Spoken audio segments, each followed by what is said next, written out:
Amin. Amin. Allah'ım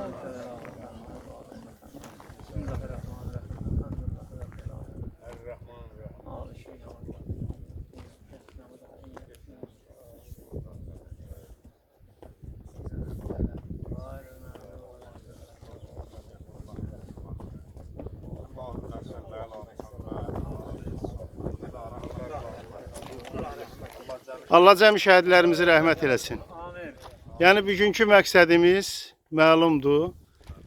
Kəndimizin gəncləri, Biləsuvar rayonu Təzəkənd kəndinin gəncləri Allah rəhmət eləsin, şəhidlərimizin günləri, orucluq günü qeyd etmək üçün iftar süfrəsi hazırlayıblar şəhidlərimizin xatirinə və kəndimizin burada ziyalıları, kəndimizin icra nümayəndəsi, ağsaqqalları, şəhid ailələri, məscidimizin xuddamları, Allah hamıza can sağlığı versin. Amin. Allah köməyiniz olsun ki, Sağ ol. bugünkü günləri siz şəhidlərimizi yad edirsiniz, ziyarət edirsiniz və bizim borcumuzdur. Allah köməyiniz olsun. Allah rəhmət. Buyurun, şəhidlərimizi ziyarət. Həqiqətən elə bu yoldaşlarımızdan gəlir. Hamısı sağ olsunlar, var olsunlar. Elə yaxşı təşəbbüsdür. Hamımıza bəyəndik. Həm Ramazan ayıdır, müqəddəs ayıdır, gözəl ayıdır. Şəhidlərdən bu ayında şəhid İmam Hüseyin əleyhissalamın, həm də ağamızın birinci imamında şəhadət aylarıdır. Çox gözəl, bəyəndik. Allah hamısı barələsin. Olmayı xərc qoyanlar, zəhmət çəkənlər, hər növ xidmət göstərənlər var bugünkü bu işlərdə. Hər biri var olsun, sağ olsun, Allah sizə köməyiniz olsun. Allah razı olsun. Bu işə canla başla qoşulubsunuz. Var olasınız. Allah bütün şəhidlərə rəhmət eləsin. Amin. Qalanlarınıza da can sağlığı versin inşallah. Amin inşallah.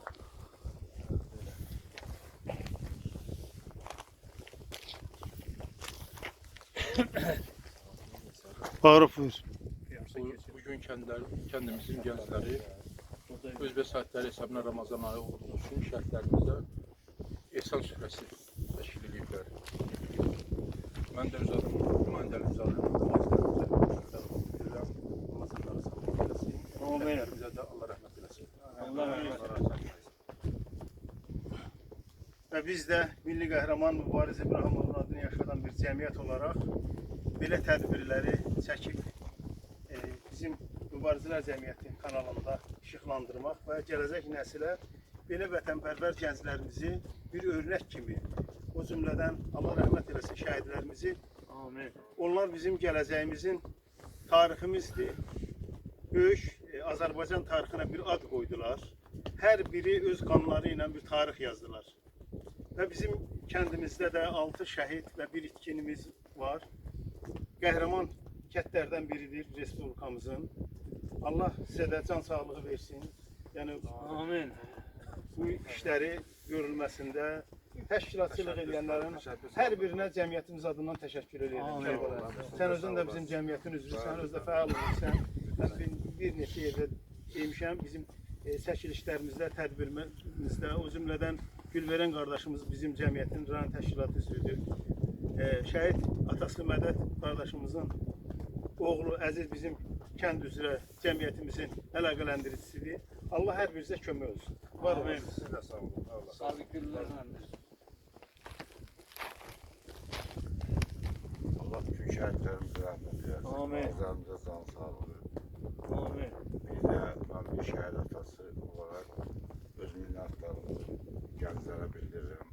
Allah canlarını sağ eləsin. Allah qazanlarına bərəkət versin. Sağ olsunlar. Başta icra nümayəndələr olmalı, kənd ağsaqqalları burada yığışıb. Hamısına təşəkkür edirəm şəhid atası. Çok sağ olun. Ben de gənclərimizə minnətdarlığımı bildirirəm. Allah bu birliği bizim elimizden almasın. Amin. Allah cəm şəhidlərimizə rəhmət, qazilərimizə can sağlığı, Allah Amin. ordumuzu qorusun, Allah dövlət Amin. başçısını qorusun. Sağ olun. Amin inşallah. Buyur bələm. Deyilən sözlərə mən də qoşuldum. Allah şəhidlərimizə rəhmət eləsin. Çox sağ olsun gənclər də ki bu işi görüblər. Allah kişilərinə bərəkət versin. Allah rəhmət eləsin. Siz de inşallah. Allah şəhidlərimizə rəhmət eləsin, qazilərimizə can sağlığı versin, ordumuzu qorusun. Allah Amin. hamını kömək olsun bu işdə əlaqəsi olanların hamısına. Amin. Allah şəhidlərimizi rəhmət eləsin. Allah cavanlarımızın canı salamat eləsin. Bu cür cavanlar gələcək nəsil üçün örnəkdir.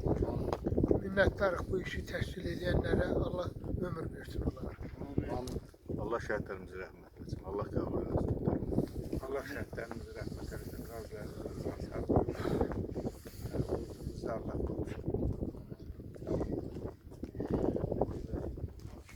Allah rəhmət eləsin. Bu mən icazə versəydiniz bir Allah əlavə rəhmət eləsin. sözüm var deyərdim. Allah cəmi şəhidlərimizin simasında burada yatan bütün ağsaqqallarımıza, kəndimizdə xeyriyyəçi işlər bütün görən bizim ziyalılarımıza Allah rəhmət eləsin.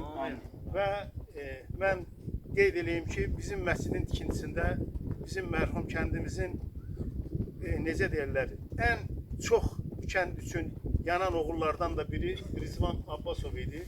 Vəli qardaşımızın qardaşı. Allah onu da ruhunu şad eləsin. Bu günləri o məscid bizim kəndimizdə böyük bir ibadətgahdır. Düzdür, kəndimizdə 2 məscidimiz var.